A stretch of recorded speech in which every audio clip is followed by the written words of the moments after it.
vous pouvez toujours perdre en trade si vous ne maîtrisez pas ceci. Regardez.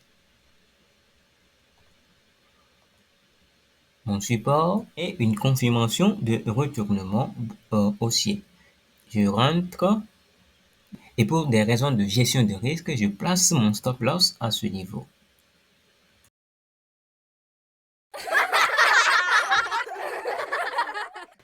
Et si je mettais mon stop loss un peu plus en bas?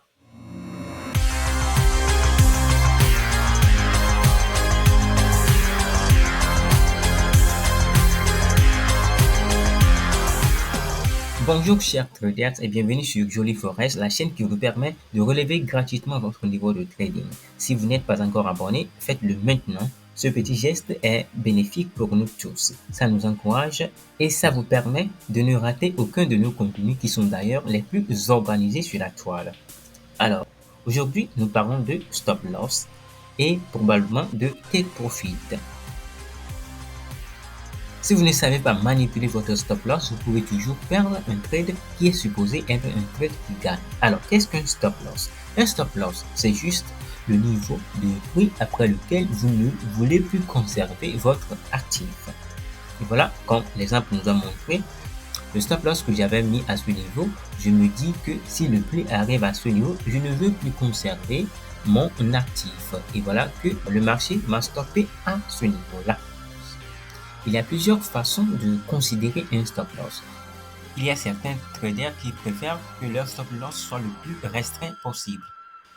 Mais ça arrive beaucoup de fois que après que le marché ait stoppé beaucoup de traders, le marché avance maintenant à la direction qu'ils avaient planifiée. Ils avaient raison par rapport à la direction, mais ils n'ont pas gagné ce trade. Cela veut dire que le stop loss, le lieu où vous placez votre stop loss est très important pour que votre trade gagne. Imaginez si le stop loss nous permet de faire une garantie pour notre position. Est-ce que ce trade est un trade gagnant ou un trade perdant? Évidemment que c'est un trade qui va gagner parce que nous avons donné suffisamment de garantie à notre position d'évoluer librement et d'aller jusqu'à ce niveau. Donc, imaginez, si on place le stop loss ici, ou bien on place le stop loss à ce niveau, quelle est la probabilité que le prix touche ce niveau par rapport à la probabilité que le prix touche ce niveau? Évidemment, la probabilité que le prix touche ce niveau est plus forte que le prix touche ce niveau. Voilà. Vous savez bien que le trade est un jeu de probabilité. En se basant sur cette probabilité, ici à Jolly Forex, nous souscrivons à la pensée que le stop loss doit être un peu large. Évidemment, si votre stop loss est un peu large, ça veut dire que vous perdez plus d'argent si vous perdez, et cela veut dire que votre risque reward est un peu moins. Ici, nous avons 1.2 et ici, nous avons 2.6. Ce risque reward, le retour sur investissement ici, est plus attrayant que le risque reward ici. La question à se poser, que vaut un risque reward si vous ne gagnez pas de trade?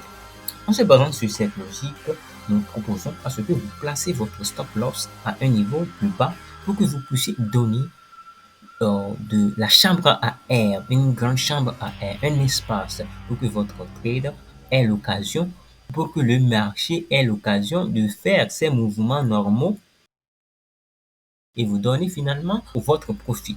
Au lieu d'asphyxier votre position en mettant le stop loss à un niveau minimum, en mettant le stop loss à un niveau plus serré. Bien que ce procédé vous permet de perdre peu d'argent si le marché ne va pas dans votre direction, cela peut engendrer à ce que vous perdez beaucoup d'argent avant de gagner un trade. Vous vous souvenez de la probabilité que si le stop loss est serré, le prix a une forte probabilité de vous stopper que si le stop loss est un peu large. Donc, c'est à vous de choisir. Mais ici, nous pensons et nous croyons que le stop loss doit être un peu plus large pour donner de la chambre à air, de l'espace au trade, au marché de faire ses fluctuations normaux et finalement vous donner votre profit. Voilà, chers amis, ce que je voudrais partager avec vous par rapport à la conception du stop loss qu'on a ici à Jolie Forest. En récapitulatif, un stop loss nous permet de réduire notre risque au maximum. Réduire le risque au maximum, c'est-à-dire perdre le minimum d'argent. Mais nous proposons une deuxième façon d'utiliser le stop loss. Nous pouvons l'utiliser comme une garantie. Comme une garantie pour notre position. Vous pouvez faire un stop loss qui est 2 fois le stop loss normal que vous proposez en le mettant ici. Parce que ça ne sert à rien de mettre un stop loss qui est facile à être touché par le marché. Alors que si vous donnez une garantie à votre position, le marché peut faire toutes ces fluctuations, mais toujours vous donner un trade qui est gagnant. C'est à vous de choisir ce que vous préférez. Si vous choisissez la deuxième option que nous proposons ici, il se pose encore un problème. Comment pallier cette perte? Comment pallier cette grande perte si le marché ne va pas dans notre direction? Évidemment que nous perdons plus d'argent en voulant faire une garantie, en voulant donner une garantie à notre position. Mais en donnant la garantie, si vous perdez plus. Comment pallier cette perte? Ce sera l'objet de notre prochaine vidéo. Alors si vous êtes intéressé, restez abonné. D'ici là, portez-vous bien. À plus.